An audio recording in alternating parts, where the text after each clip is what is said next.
Good evening, viewers. Welcome to the commemorative area of the Australian War Memorial for this special last post ceremony. My name's Richard Cruz. Shortly, a member of the Australian Defence Force who is currently deployed overseas will read this evening's story. We would like to acknowledge the veterans who have served, those that are still serving, and the families that love and support them. We acknowledge the members of RSL and Services Clubs Association, RSL Victoria, and RSL Queensland, who continue to watch the broadcast of this ceremony across Australia. If you're able, please stand and join in singing the Australian National Anthem.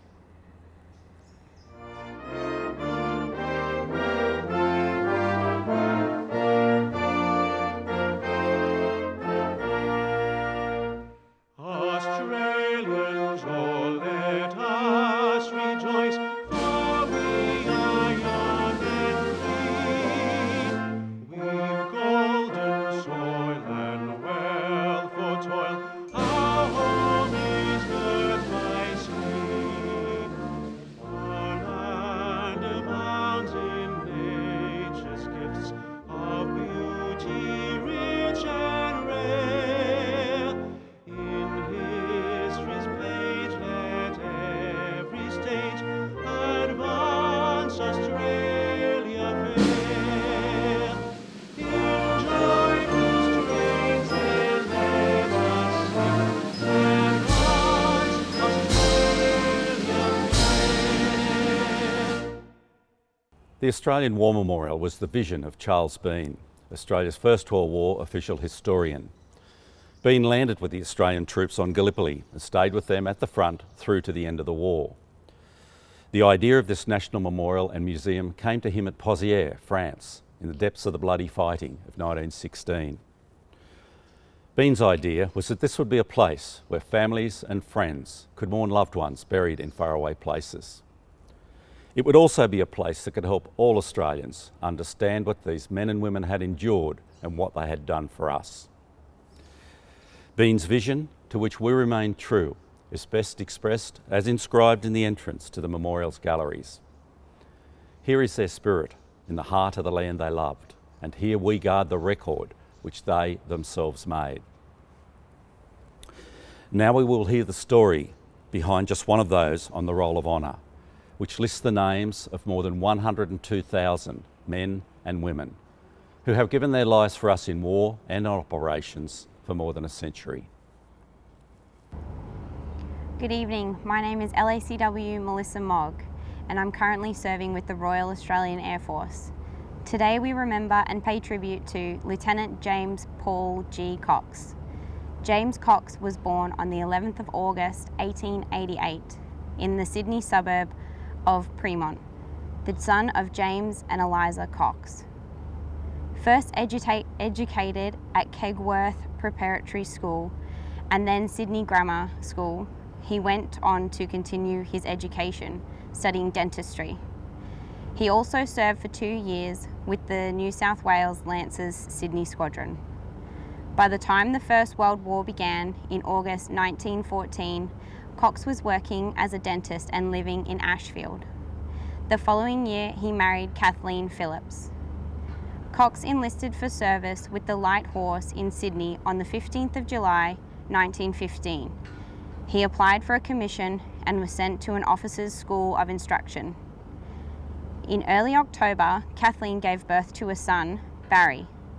Cox spent his off-duty hours with his wife and son as the demands of training allowed. On the 1st of December, he was commissioned to the rank of second lieutenant.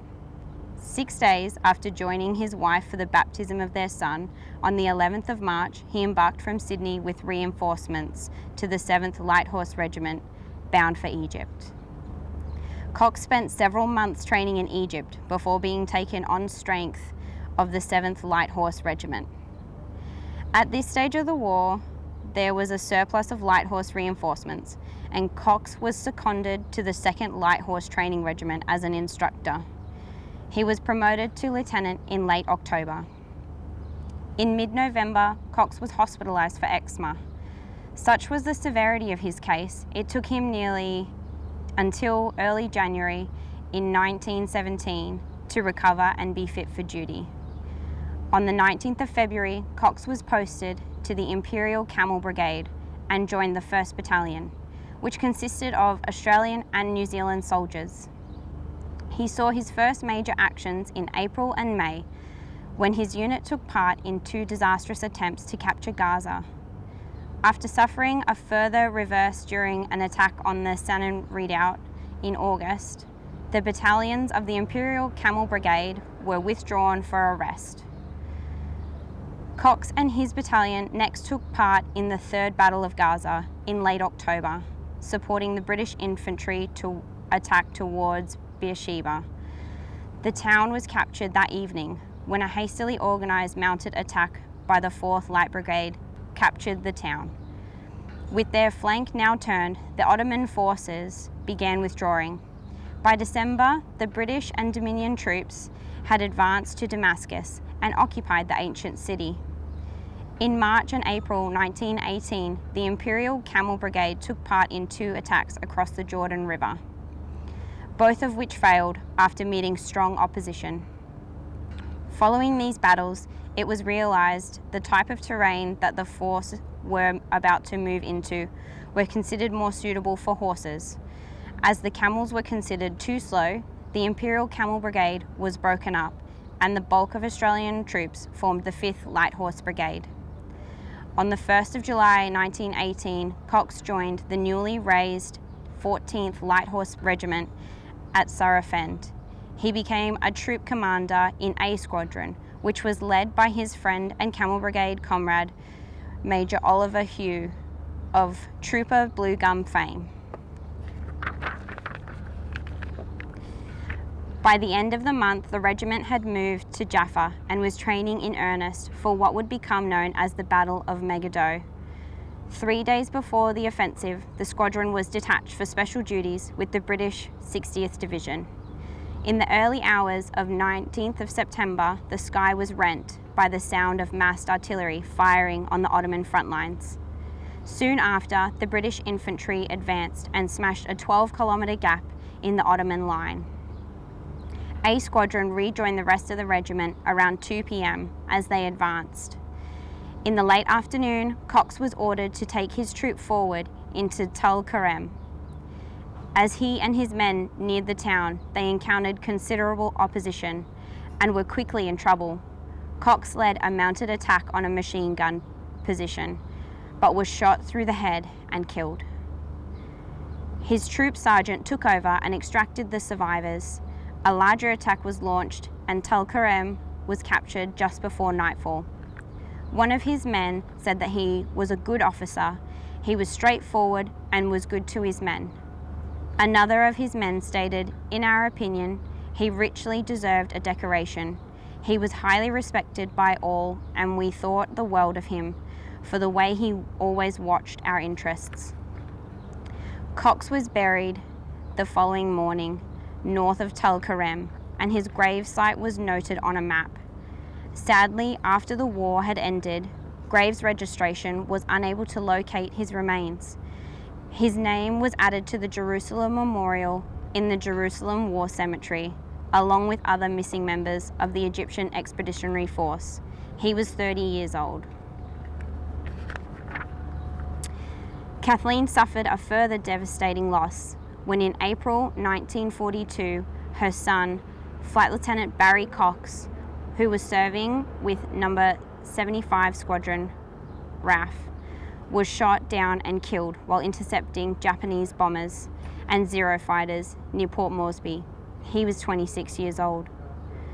James Cox's name is listed on the Roll of Honour among almost 62,000 Australians who died while serving in the First World War. This is one of the many stories of service and sacrifice told at the Australian War Memorial.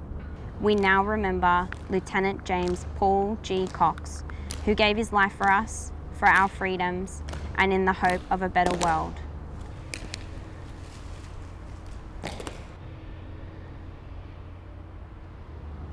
They shall grow not old, as we who are left grow old. Age shall not weary them, nor the years condemn. At the going down of the sun, and in the morning, we will remember them.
lest we forget.